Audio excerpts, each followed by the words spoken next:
Meta waslet is-sija imtett mal-mejda u l-apostli tiegħu u qalilhom xtaqt bil-ħerqa niekol dan lejt magħkom qabel ma nbagħti.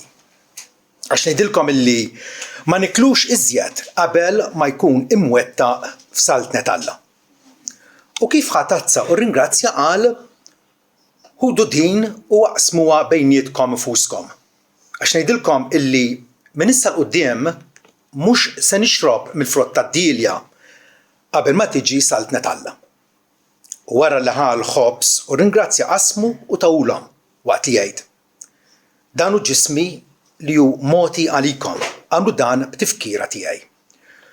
U bl-istess mod ħat-tazza wara li ċċenaw qal dit-tazza hija l-patt il-ġdid f'demmi li hu imsawwab għalikom. Però ara, id it-traditur tiegħi tinsab miegħi fuq il-mejda.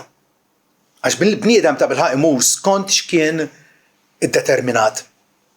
Madankollu gwaj għal dak il-bniedem li bih huwa tradut. Huma bdew jistaqsu l-xulxin min minnhom mela seta' jkun dak li kellu jagħmel dan. Amen. Il-Vanġelu jeħtieġ tifhmu, temnu u tobdieħ. Pawlu feraħ meta sema li l-Kolossin kienu ġew evanġelizzati u fl-ittra tiegħu qalilhom intom fimtu il-grazzja ta' fil-verità. Dak huwa l-pass li aħna nifhmu l-emil ta' Alla favur tagħna. Nifhmuh, iridu nemnuh, iridu nafdaw fil-Salvatur provdut lilna u wkoll irridu nobduh. Evanġelju li mhux obdut mhu evanġelju xejn. Meta kont żgħir kienu qalulna l-istorja ta' William Tell, dan il-famuż tiratur bil-qaws u bil-vleġġa illi kienu mur mirħala li ieħor jimpressjona lin-nies. Għaliex kellu tifel u dat-tifel kienu poġġih ma' siġra b'tuffieħa fuq rasu u jispara mill-bogħod u t-tiffieħa tinfetaħ ktieb u t-tifel ma jiġrilu xejn. U n-nies kienu jċafxbu u jgħidu, tifhem. U darba mar f'darraħal u għamel propjament hekk, in-nies belħu. U saqsihom, allura minnkom il-koll, min kapaċi, min jemmen li kapaċi nerġa' nagħmel dil-bravura? Tifhem, u kienu jgħidu, nemmen fik. Għallu melejja għat minn flok it-tifel tiegħi, ħampoġilek it-tuffieħ. U dak ħarab lem. Xejn sema hekk. Tifhem mhux vera kien jemmen. Tifhem, għalkemm raba għajnejh xorta waħda xinġi biex jobdi. Tifhem, u allura juri l-fiduċja tiegħu fil-William Tell ma kienx kapaċi jagħmilha.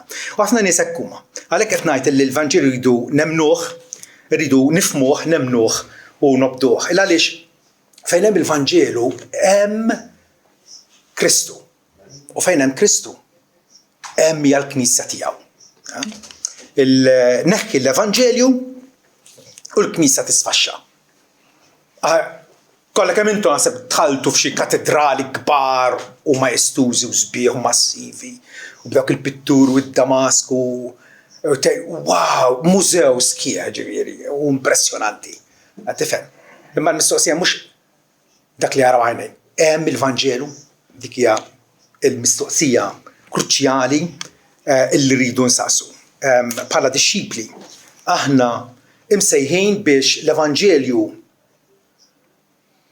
naqrawh u nisimgħuh l-ewwel ħaġa.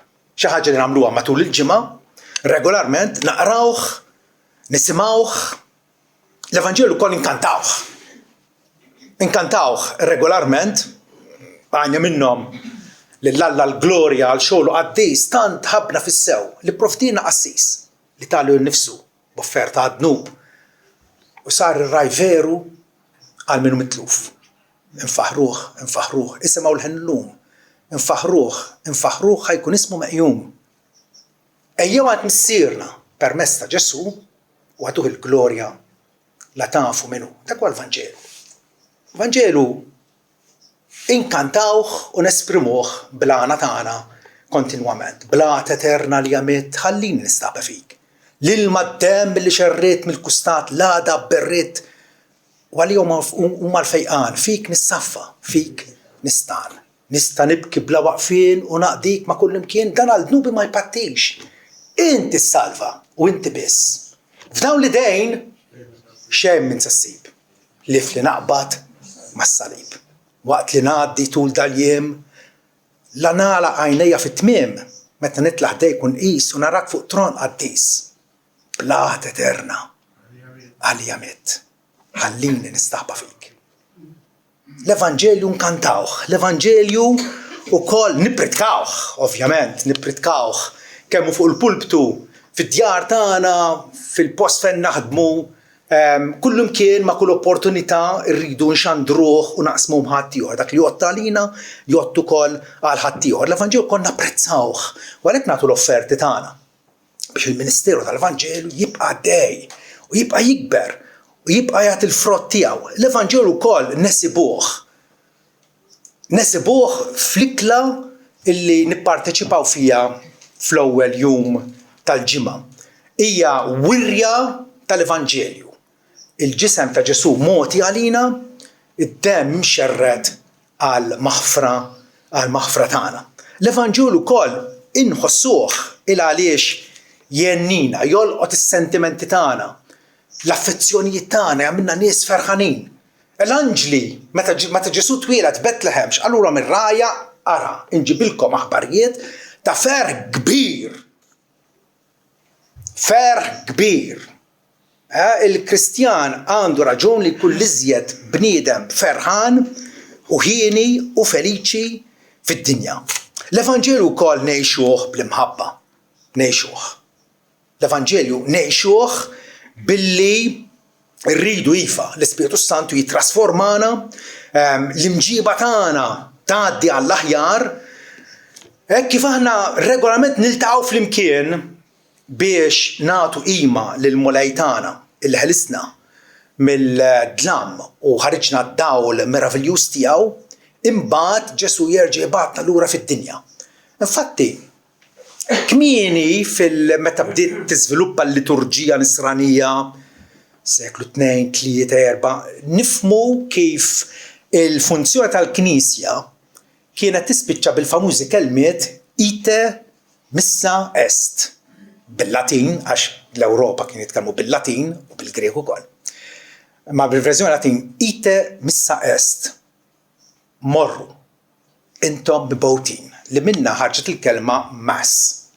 Tajjeb, imbagħad sekli wara. X'jiġifieri din għaliex kien jispiċċaw il-funzjoni billi jgħidulhom lin-nies li jkunu ingħaqdu flimkien għall-qima. Issa morru. Ġejtu biex tisimgħu l-Evanġelju, issa morru għejxu fid-dinja. Fil-fabbrika fejn taħdmu, fil-ċina fejn taħdmu, ite missa est. Aħna mibgħutin biex l-Evanġelju illaħmuh fina nfusna u ngħixuh quddiem ħadd ieħor. Bħalma qal Ġesu jien huwa l-bieb jekk xi ħadd jidħol minni isalva u jidħol u joħroġ u jsib il-mera. Jidħol u joħroġ. Jidħol għal mistrieħ, joħroġ biex jaħdem u jaqdi lill-mulej. U għaldaqstant, il-ċena mqazza l-Ewkaristija li qegħdin niddiskutu bħalissa. Ġesu ħassibha biex tkun għalina il-fus li jżommna maqudin flimkien ma' Kristu ma' xulxin. Hija sagrament kif għadna illi importanti għal mixja u l-ħajja tagħna minn ġimgħa l-oħra sabiex inżommu sħiħ flimkien f'komunjoni ma' xulxin imma aktar importanti minn hekk, komunjoni mal-mulej li rebaħna għalih innifsu. Tertuljanu teologu bikri fis-seklu 2-3 kiteb hekk ara. Nikkonsidraw il-ħadd bħala jum ta' ferħ għax fih Kristu xoxta mill-imwiet. Dan huwa l-jum tar-reżurrezzjoni. U għal din raġuni ninġemgħu biex niċċelebrawha. U aktar tard Ġwanni Griżostmu fis-seklu 4, il-predikatur f'Kostantinopli qal huwa fjum is-sit li l-Knisja tinġabar għat-talb, l-Evanġelju huwa proklamat u niċċelebraw l-Ewkaristija. B'dan il-mod il-ħadd mhuwiex sempliċement jum ta' mistrieħ, iżda jum ta' santifikazzjoni u unità fil-fidi. Naraw illi l-antenati tagħna għarfu illi l-lan għalfejn niltaqgħu wieħed mill-għanijiet prinċipali wa biex niċċelebraw l-Ewkaristija flimkien il għaliex hija mezz ta' santifikazzjoni, mezz li bih Alla jqaddisna, li separana aktar għalih innifsu u mezz ukoll ta' unità fil-fidi. Il għaliex nixxerjaw fl-istess mejda illi Ġesu ħallina. Ħanatikom allura ftit ħsibijiet, aspetti differenti dwar l-ikla tal-mulej u forsi nibdew nirrealizzaw kemm hija ordinanza rikka ħafna għal ruħna u mhuwiex lant illi aħna nittraskurawha jew nħarsu lejha bħalli kieku xi ħaġa żejda. Hija xi ħaġa li Ġesu irid illi nibqgħu nagħmluha għal tul iż-żminijiet. L-ewwel nett iċ-ċena mqazza hija l-post fejn niftakru fis-Salvatur. Niftakru fih allura ifisser li Ġesu mhuwiex fiżikament preżenti magħna bħal meta kien 2000 sen ilu meta kien jimxi f'Ġerusalemm u f'Nazaret u mal-Baħar tal-Galilija u f'Ġerusalemm. Ġesu kien fiżikament preżenti, missa nafu li tela lura fis-smewwiet u ħallina din l-ikla puntu biex niftakru fih. Biex niftakru fih. L-arus ittieħed minn magħna u kif ngħidu fil-kredu tela fis-smewwiet minn fejn għandu jerġa' jiġi. Ma Ġesu biex il-konċentrazzjoni u l-imħabba ta' ruħna tkun diretta lejh ħallina propjament dan il-sagrament li huwa ir-ran li huwa sinjal jew l-evidenza li Ġesu għad jerġa' jiġi. Ġesu għad jerġa' jiġi lura għad jirritorna fil-ġisem. Għalhekk aħna il-Kristjani mill-antik drajna ngħidu Maranata, ejja omolej. Ejja omolej, ġik hija it-tama tagħna. Pawlu jgħidilna li aħna qegħdin nistennew mis-sema l-ibnu li hu għajmu mbellimwiet Ġesu li ħlisna mill-għadab li ġej. Anke Pietru l-Apostlu jgħidilna għalkemm intom ma rajtuhx lil Ġesu tħobbuh. U għalkemm ma tarawhx għalissa temnu fih. Nemnu fih mhux bħal dak ir-raġel li William Tell qallu ħanpoġġilek it-tuffiħa fuq rasek u ħarablem. Ma nemnu fih nikkommettu ruħna fidu għal kollox. Għażmin tissa u għall-eternità. Nafu li Ġesu huwa kapaċi u mhux se jiddiżappuntalek. Pietru jgħidilna li intom għalkemm ma tarawx temnu fih u teżulta ġifieri toqmos bil-ferħ. Ma tkunx kapaċi tissapporti, teżultaw ferħ inesprimibbli u glorjuż. Ferħ li ma tistax tfissru lil ħadd ieħor. Tista' tesperjenzah bħalma nagħmel jien, bħalma tagħmlu intom, ma tistax tfissru lil ħadd ieħor. Ferħ inesprimibbli u glorjuż fil-waqt illi taqilgħu il-għan tal-fidi tagħkom li hija s-salvazzjoni ta' ruħna. Meta nafu li Ġesu bil-sakrifiċċju tiegħu fuq is-salib irrebaħna għal nifsu u għamilna eredi flimkien miegħu għal tul l-eternità, ovvjament għandna raġun li aħna niftakru fih waqt li huwa fiżikament assenti minna, però nafu illi se jerġa' jirritorna. L-ikla tal-mulej huwa wkoll is-sinjal tal-pledge tal-Alla. Alla għamlilna pledge tagħna biex nidwek weda li torbotna miegħu. Sakemm jerġa' jiġi. Sakemm jerġa' jiġi. Bħalissa il-Bibja tiddeskrivina qisna frustieri, qisna orba f'din l-art. U għas nippruvaw nibnu imperji għalina nfusna hawnhekk il għaliex nafu li hawnhekk aħna qisna għaddejjin vjaġġaturi. Għandna destinazzjoni, tajjeb, mexjin lejn dik id-destinazzjoni għadna ma wasalniex u allura la darba qegħdin fuq dan il-vjaġġ jew pellegrinaġġ sejħlu retreat. Għandna bżonn is-sosten, għandna bżonn l-ikel, Għandna bżonn illi ruħna tkun mitmuwa kif? Biċ-ċena imqazza. Bil-kelma tal-Alla, bit-talb, mezzi oħrajn, imma ċertament bil-ċena mqazza Ġesu ħallina propjament biex aħna u għaddejjin ma noxewx fit-triq, ma jħossniex ħażin. Imma nibqgħu bil-ħasa tagħna fissa fuq Sidna Ġesu. Is-salib li huwa muri, huwa esibit fl-Ewkaristija huwa il-prefazzju tal-glorja eterna. Is-salib diġà seħħ, is-salib huwa l-garanzija li Alla għad idaħħalna fil-glorja eterna tiegħu. Ġesu meta kien qiegħed moddi ġuri quddiem il-qorti tal-Lut is-Sanedrin u saqsew direttament: Inti bin Alla? Biex ikollhom fuq xi xluħ. Ġesu qalilhom attaraw il-bniedem bil-qiegħda fuq il-leminija tas-seta u ġej fuq is-sħab tas-sema. Ġesu qed jgħidilhom inti ħatoqtluni. Imma jien ħaneleb il-mewt u għad nerġa' niġi fuq is-sħab tas-sema. Qed jikkwota ktieb ta' Danjel fejn jiddeskrivi dan il-Messija Sultan illi Alla jagħtih saltna li s-saltna tiegħu għalja ma jkunx hemm tmiem. Bir-raġun il-nies li semgħuh qalu da qed jidaj. Qiegħed jikklejmja illi hu kapaċi idaħħal lis-segwaċi kollha tiegħu fil-glorja eterna. U allura l-ikla tal-mulej aħna nipparteċipaw fija regolarment tatina biex nifhmu ngħidu ma naqtawx jisna. Bħalissa għaddejjin fuq il-vjaġġ jista' jkun skabrus, fih id-diffikultajiet tiegħu, l-ostakli tiegħu, taqtawx qalbkom. Għax Alla se jwassalkom.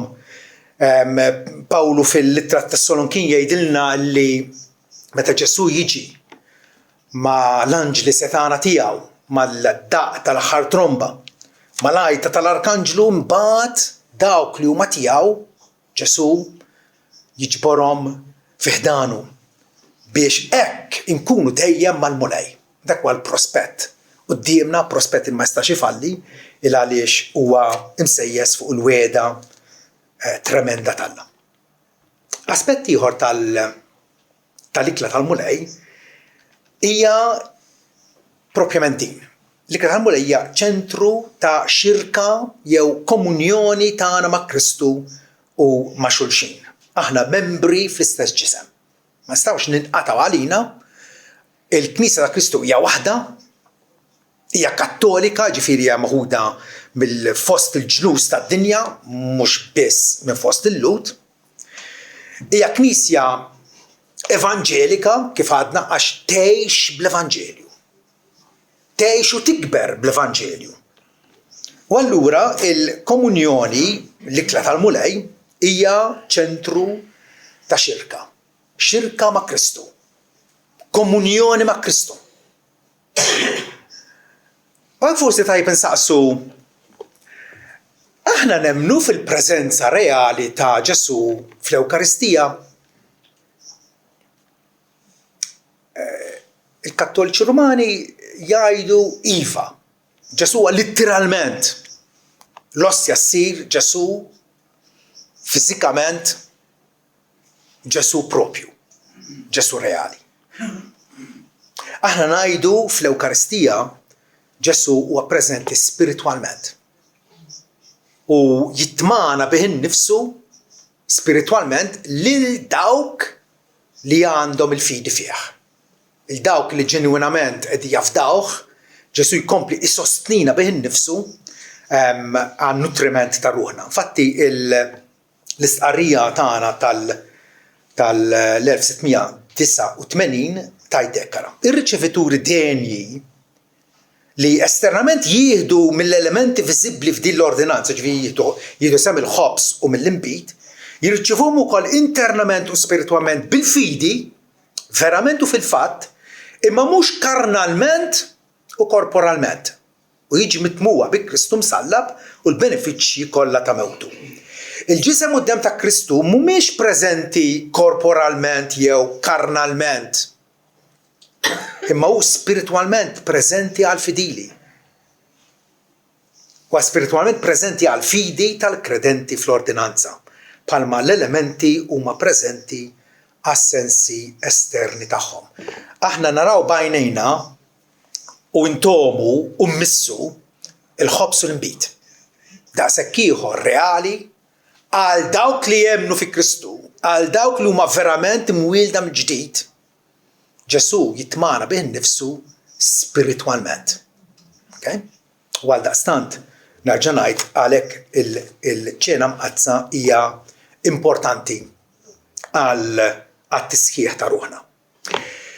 Aspett ieħor li nistgħu naċċennaw dwar il-ċena mqazza hija li din iċ-ċena hija festa sabiħa ta' tama ċerta. Tatina tama ċerta, mhux tama vaga, ambigwa, li forsi tista' tfalli. Hija tama ċerta. Hija konfidenza li nista' jkollna illi Ġesu bija qiegħed jagħtina l-opportunità biex naraw tama ta' ħwejjeġ aħjar. Ħwejjeġ aħjar milli sissa esperjenzajna. Diġà esperjenzajna ħafna. Fis-salmi jgħidilna duqu waraw kemm uħellu l-mulej u aħna duqnieh u nafu. Iva l-mulej huwa twajjeb. Iva l-mulej huwa setani biex isalva. Imma għad fadal ħwejjeġ aħjar x'nirċievu mingħand il-mulej. L-ikla mqazza terfalna l-ħarsa tagħna l fuq bil-konfidenza illi bħalma Alla diġà tagħna bl-irfus tagħna bl-abbondanza. U li ma frankajx l-istess ibnu imma taħa lina l-koll ma' Kristu. Se għamilna werrieta ta' glorja eterna. Luqa 22 il-pass li qrajna. Ġesu jgħidilhom għax ngħidilkom illi ma niklux iżjed qabel ma jkun imwetta f'saltnet Alla. Ġesu qed iħares il-qudiem lejn il-konsumazzjoni tas-saltnet Alla meta tiġi fil-perfezzjoni tagħha. Is-saltnet Alla diġà preżenti fid-dinja. Aħna ninsabu fija, vera? Ġesu jgħidilna li jekk wieħed ma jitwilx mill-ġdid ma jistax jidħol fis-saltnet Alla. Alla daħħalna f'saltnatu hija saltna li fiha t-taħlit. Fiha t-taħlit. Mhix ipperfezzjonata, imma meta Ġesu jirritorna tkun ipperfezzjonata. U hawnhekk jgħidilna illi minn issa l-qudiem mhux se nixrob mill-frott tad-dilja qabel ma tiġi saltnet Alla. Ġesu qed jgħidilna ħarsu l-qudiem. Il-qudiem. Għax is-saltnet Alla tkun perfezzjonata u intom disċipli tiegħi għad tkunu fija. Aktar tard jgħid u jiena nikkonferixxi saltna lilkom. Natikom saltna. Bħalma missier ikkonferixxa saltna lili. Sabiex tieklu tixorbu mal-mejda tiegħi f'saltnati u se tpoġġu fuq tronijiet. Min minna jista' jimmaġina x'ġej għalina. Min minna jista' jimmaġina. Aħna l-bħalissa majra u moti għal-ġemp u miżinterpretati. Ġesu jgħidilna għad tieklu tixorbu mal-mejda tiegħi. Infatti, il-Lut kellhom din l-idea illi fis-saltna eterna ta' Alla ħatkun isa forma ta' bankett, forma ta' ikla kbira. Il-Ġesu qabel magħha din l-ħaġa. Illi fejn f'Mattew 8 vers 11 jgħid ngħidilkom illi għad jiġu ħafna mill-vant u l-punent u jirreklinaw mal-mejda flimkien ma' Abraham u Isakk u Ġakob fis-saltna ta' Smewiet. Meta Ġesu qal dal-kliem Abraham, Isakk u Ġakob kienu mejta. U għadhom mejta. X'qed jgħid allura? Qed jgħid li għadu kun hemm qawmien ta' l-uliet kollha ta' Alla, miġbura flimkien f'komunjoni ħelwa ma' Alla l-Ħallieq u s-Salvatur tagħhom. U ħafna jiġu mill-vant u mill-punent minn kullu mkien mill-erba' rkejjen tad-dinja, minn kull ġens, minn kull poplu, anke mill-poplu Malti. Dan huwa l-emil talla. Ġesu meta l-xibla qalilhom mhux se nixrob iżjed minnu dan il-frott tad-dilja qabel ma jitwettaq f'saltnet Alla. Hemmhekk Ġesu qed ibassar l-imminenza tal-mewt tiegħu, ġifieri qed jgħidilhom wasalt biex ningħata għall-mewt. Imma wkoll fl-istess ħin qed jesprimi l-fiduċja tiegħu illi se jegħleb il-mewt, mhux se jkun abbandonat fil-qabar, se jegħleb il-mewt, u allura jgħid lid-dixxipli tiegħu li qed jasal jum meta nixorbu ġdid magħkom fis-salt ta' Smawiet. Din hija realtà li diġà Alla daħħalna fiha, realtà ta' salvazzjoni u fidwa, però għad mhijiex kompluta. Allura iċ-ċena mqazza l-Ewkaristija tistedinna nħarsu lura les-salib. Bil-forsi ħarsu lura les-salib. U fl-istess inħarsu l-qudiem lejn l-avvent ta' Kristu fl-aħħar jum. L-Apostol Pawlu jgħidilna kull darba li tieklu tal-ħobs u tixorbu t-tazza, tniedu jew tipproklamaw qegħdin ixxandru bl-azzjoni tagħkom. Huwa l-Vanġelu esibit, il-Vanġelu muri, il-Vanġelu drammatizzat ngħidu hekk. Qegħdin nuru il-mewt ta' Sidna Ġesu sakemm jiġi. Iċ-ċena tfakkarna Ġesu diġà miet għalina, imma tferraħna għax nafu l-Ġesu għad jerġa' jiġi biex jiġborna għandu sabiex fejn nkunu aħna wkoll. Rivelazzjoni 19 vers 9 jgħidilna mberkin il-mistednin għaċ-ċena tat-tiex tal-ħaruf. Aħna mistednin għal dik iċ-ċena, għal dik l-ikla. U għalli dan huwa l-kliem veru talla. Għaliex, ejwa, meta naqraw hekk nibdew ngħidu min jaf. U dan huwa l-kliem veru talla. L-istess bħalma Ġesu meta qalilhom jiena sejra ħej posta likom, jekk immur ħej posta likom nerġa' niġi u naħodkom għandi biex fejn kun jien tkunu intom ukoll. U jgħidilhom f'dak l-istess okkażjoni kieku ma kienx hekk kont ngħidilkom. Għad kif qed jgħidilhom illi f'dar missier hemm ħafna majjar. U ħammurru ħej posta likom. U kieku ma kienx hekk kont ngħidilkom. Ġvek id-dinja fairy tale, jekk id-dinja xi ħaġa tal-immaġinazzjoni tagħna li fl-aħħar mill-aħħar mi xejn. Ġistu kien jikkoreġina. Imma hija ċertissima iva illi Alla għandu futur sabiħ għal uliedu kollha. L-ikla tal-mulej allura hija antiċipattiva. Bija nantiċipaw ħwejjeġ sbieħ. Realtà akbar, realtà isħaħ, u allura tħejjina u tħarriġna, titrenjana għal dan ir-randevu li aħna se jkollna mal-mulej u ma' xulxin. Familja innumerabbli li Alla qed jiġbor għalih innifsu u dil-familja xi darba qed tkun maquda ħaġa waħda. Bħalissa hemm fidili fis-Smawiet, fidili fuq l-art inferxin mad-dinja kollha. Malat jiġbor l-uliedu il-koll flimkien. Għal daqstant l-Ewkaristija tippreżentalna prospett ta' ferħ.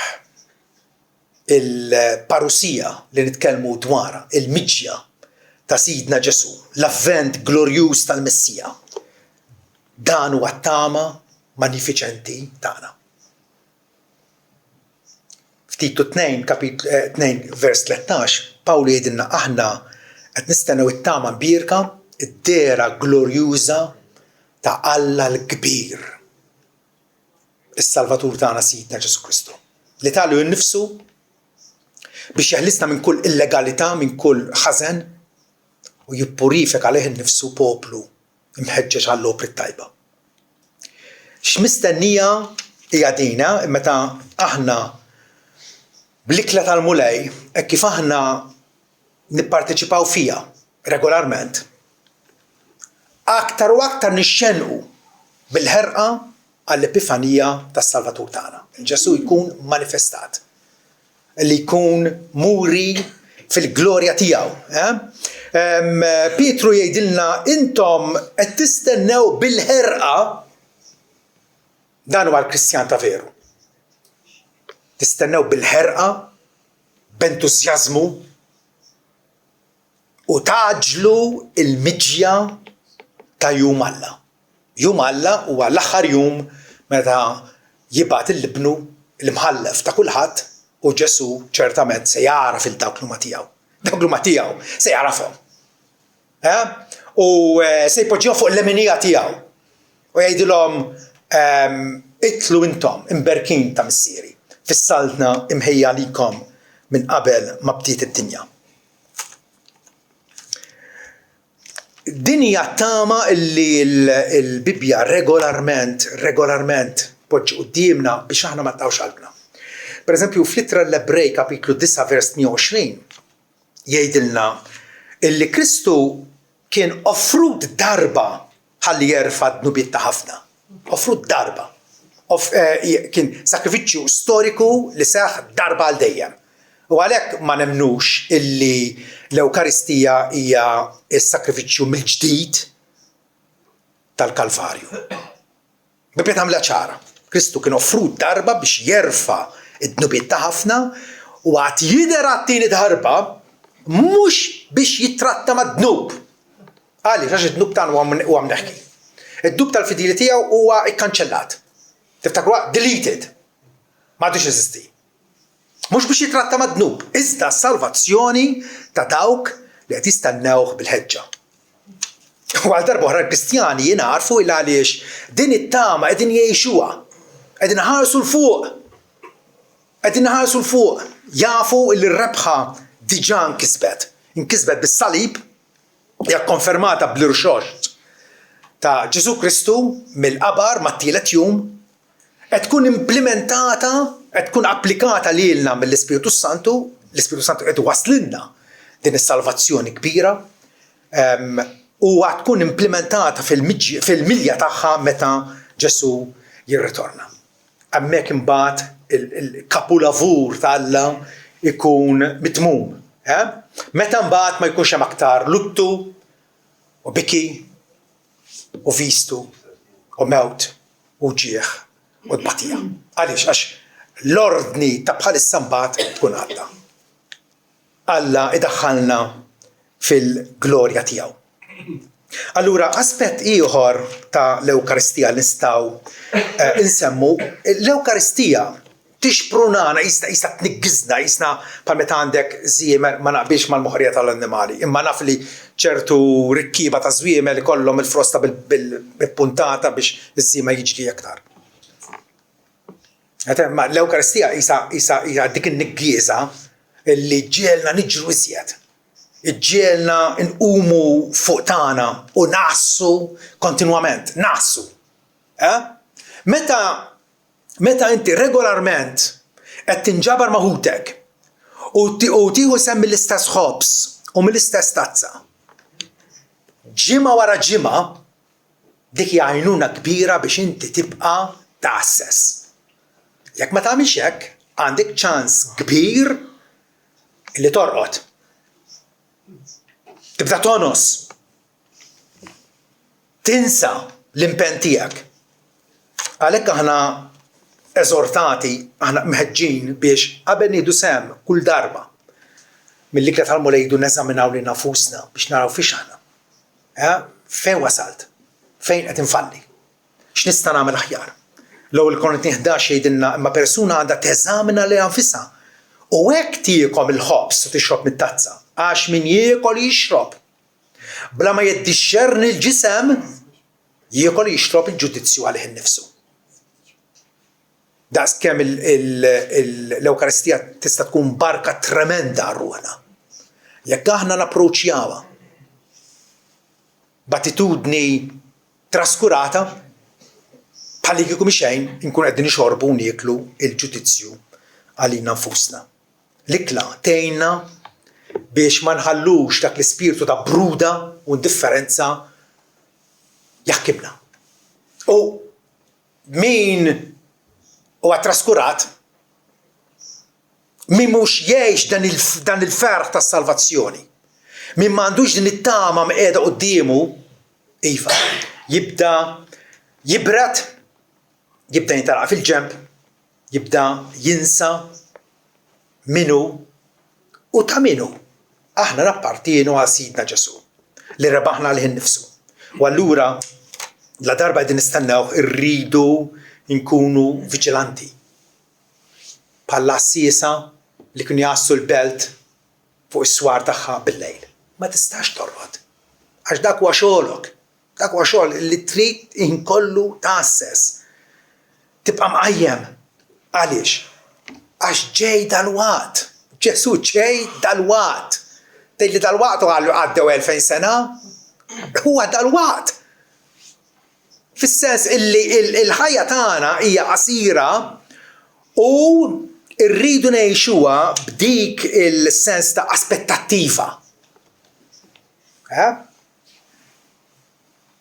Mhux nagħmlu bħal dak ix-xebbiet, l-10 xebbiet illi kienu jistennew l-arus jasal. U għalkemm 5 minnhom kienu għaqlin u 5 kienu boloħ. Kollha tniesu jgħidlek. Qishom qabadhom in-nas. Ġesu jispiċċa l-parabola billi jgħid mela qassu għax la tafu l-jum u lanqas is-sija. Qassu. Ibqgħu mqajmin. Aspett ieħor li nistgħu insemmu dwar l-Ewkaristija hija illi kemm toffrilna konsolazzjoni u faraġġ. Kemm toffrilna kuraġġ ħansejħlu hekk. Kuraġġ illi nistgħu nesperjenzawh aktar milli niddeskrivuh. Meta jgħaddi kollox, bħalissa għaddejjin fil-fleqqel tat-taqbida vera, rridu nissaraw kontra tentazzjonijiet diversi. Min ġurnata għall-oħra, u jekk mhux ħaġa oħra, vera, ħin kollu assaltat, ħin kollu maħbuta. Mill-laħam tagħna, mid-dinja ħażina li ninsabu fiha, mix-xitan l-anġeħżina tiegħu. Attakki minn kullum kien. M'hemm serħan. Imma nafu illi meta jgħaddi kollox jintwera fid-dawl korrett tiegħu. Alla għad jippreżentana qudiemu bla makkja u bla difett b'ferħ kbir. Pawlu lill-Korintin meta bdew jiddubitaw jew anke jiġħdu illi hemm qawmien illi aħna jekk immutu nispiċċaw fit-trab. U Pawlu għalilhom x'intom tgħidu. Jekk m'hemmx qawmien mara Kristu qasqam, għax Kristu kien mejjed, imma laqajhom bell-imwiet. U aħna għadna fid-dnubietna allura, għax jekk m'hemmx l-irxoxt, vera, is-salvazzjoni tagħna mhix reali. Jkompli jgħidilhom fl-ewwel Korinti 15, vers 19. Jekk għal dil-ħajja biss aħna ttamajna fi Kristu. Aħna l-iżjed ta' jitħassarna fost il-bnedmin kollha. Għax matul ħajjitna la darba aħna dixxib ta' Kristu, x'qalilna Ġesu, jekk id-dinja badet lili se tobgħod lilkom ukoll. U jekk qegħdin nemmnu fih għal dil-ħajja biss. Mhix wertet? Mhix valla pena? Kieku allura ngħidu ħaniklu nxorbu għax għadha ħambutu. Imma l-fiduċja tagħna f'Ġesu twassal sal-eternità. Pawli jgħid difatti Kristu kien irxoxtat mill-imwiet. L-ewwel frott ta' dak li raqdu. Jekk qamu alla se jqajjem lilna wkoll għax aħna membri tiegħu. La darba permezz ta' bniedem ġiet il-mewt, permezz ta' bniedem ukoll ġiet ir-reżurrezzjoni tal-mejtin. Għax bħalma f'Adam kollha jmutu, hekk ukoll fil-Kristu kollha se jkunu magħmulin ħajjin, kollha min? Dawk li jemmnu fih. Dawk li ġrew għandu għar-refuġju. Ma kull wieħed fl-ordni tiegħu stess. Kristu l-ewwel frott imbagħad dawk tal-Kristu fil-miġġa tiegħu. Qed jassigurana hawnhekk illi mal-miġġa ta' Kristu Alla se jiġborna miegħu u se nkunu magħrufin minnu. Finalment, l-ikla tal-mulej. L-ikla tal-mulej. Kif aħna nipparteċipaw fiha, nkunu qegħdin narfu aktar u aktar illi għandna ċertu obbligi. Għandna ċertu dmirijiet. Xi wħud iħarsu lejn dmir bħala xi ħaġa monotona li ddejjek. Tifhem? Aħna l-Kristjani ma ħarsux hekk leħ. Le d-dmir aħna wettquh batitun niferriħa. Għaliex? Għax qegħdin inservu lill-Kristu. Kristu qal jekk tagħtu tazz il-makis għal wieħed minn dawn ix-xibli tiegħi, tassew ngħidilkom ma titilfux il-premju tagħkom. U allura anke jekk qed tagħmel affarijiet monotoni, affarijiet tas-soltu, affarijiet illi ħadd ma qed japprezzhom, tista' tagħmilhom dak l-atteġġament ta' ferħ għax qed inservi lil Kristu. Iva għandna obbligi l-ikla tal-mulej tfakkarna f'dawn l-obbligi l-ewwel nett inkunu ngħixu ħajja separata għal Alla. Għalfejn ngħidulhom in-nies li mhumiex Kristjani u allura mhumiex m'għamda biex ma jieħdu s-sem. Għax dik l-ikla mhijiex għalihom. Di l-ikla għal Pellegrini. Di l-ikla għal dawk li diġà jarfu u stqarru u lesti illi jkollhom it-tuffiħa fuq rashom mingħajr biża' għax jafu f'min qegħdin jemmnu li huwa s-sit Alla omnipotenti illi żgur mhux se jagħmlilna ebda ħsara. Allura, x'huma l-obbligi? Kondotta separata għal Alla. Kondotta separata li anke meta nkun l-uffiċċju jew meta nkun fuq il-deffa tax-xogħol, fuq il-lan tax-xogħol, minn ġurnata għall-oħra irid niftakar. Jien nappartieni għal Sidi Ġesu. Bħalissa bidejja kollha konkos u bħalissa bidejja kollha blaġna ta' tqiq. Imma jien tiegħu. Jien tiegħu. Ħajja separata għalih, kunu intom qaddisin għax qaddisien. Ġwani jgħidilna u issa tfal ċkejknin ibqgħu fih. Kif ħanibqgħu fih? Billi niltaqgħu miegħu madwar l-ikla tiegħu. Billi ninġabru flimkien ġisem wieħed bi Kristu r-ras tagħna. Ibqgħu fih sabiex meta jkun manifestat, meta jkun muri fl-aħħar jum, ikollna konfidenza u ma nistħux minnu fil-miġġa tiegħu. Ma nistħux minnu. Għax Ġesu huwa s-Salvatur pur qaddis. U l-ikla tiegħu tħejjina biex bħalmu qaddis aħna wkoll insiru qaddisin. Se nidhru allura qudiemu bidejna vojta jew bidejn mimlija frott. Ja?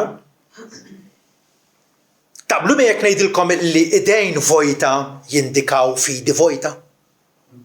Idejn vojta li inti prattikament m'intix qed isservi ta' melħ u dawl għad-dinja. Ifisser illi fidi tiegħek hija fierħa. Hija battala. Pawlu jinsisti illi l-fidi topera bl-imħabba. Fidi ġenwina tingħaraf bil-imħabba. Karattru illi huwa magħruf għall-imħabba, illi lest li jservi, lest illi jgħin, jappoġġja, jinkoraġġixxi lil ħadd ieħor. L-ikla tal-mulej ukoll tpoġġi qudiemna l-obbligu ta' servizz xieraq b'fedeltà. B'fedeltà, bibżulija. Pawlu kien kapaċi jgħid jiena stinkajt aktar minnhom kollha. Biex niftaħar. Imma qal mhux jien. Il-grazzja ta' Alla kienet fija. Alla jagħtina l-grazzja tiegħu. Il-grazzja ma nistgħux inwarbuha. Ħalluha taħdem fina. Ħalluha taħdem fina sabiex anke fil-tentattivi tagħna, fl-isforzi tagħna biex dal-Evanġelu li aħna ħaddanna, li aħna fimna, emminna u qed ngħixuh ngħadduh il ħadd ieħor. Ngħadduh il-ħadd ieħor għaliex in-nies mirbuħa għas-salt Natalla, Pawlu jgħidilna dawn ikunu l-ferħ u l-kuruna tagħna dakinhar. Ikkonsidrajna diversi aspetti tal-ikla tal-mulej. Jalla l-Ispiritu Santu jagħtina fehma aħjar. Għax nissuspetta li s'issa konna daqsxejn artifiċjali. Hemm bżonn illi narfu illi dak li Ġesu tagħna għandna bżonnu. U jekk ħallina l-ikla tiegħu, ħallina biskop biex inwettqu dal-ħwejjeġ li għadna kif tkellimna fuqhom. Għandna kanzunetta fil-ktieb tal-kant illi hija propjament dwar l-Ewkaristija. Isimgħuha. Hawn festa ta' ħniniet. Nixxierku f'ħobbs u mbit sabiex illum skont xewqtek stess niftakru fik ja Sid.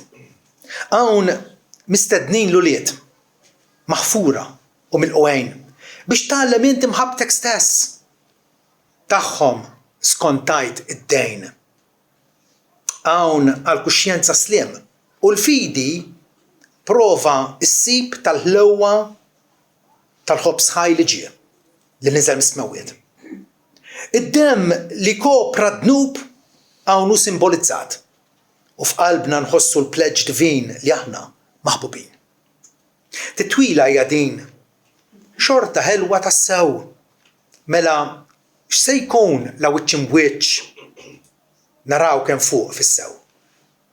Imwassla d-dar missier lebsin tibnek ix-xebħ għal grazzja ntuk kull radd il-ħajr, kull ġieħ u nur u sebħ. Amen.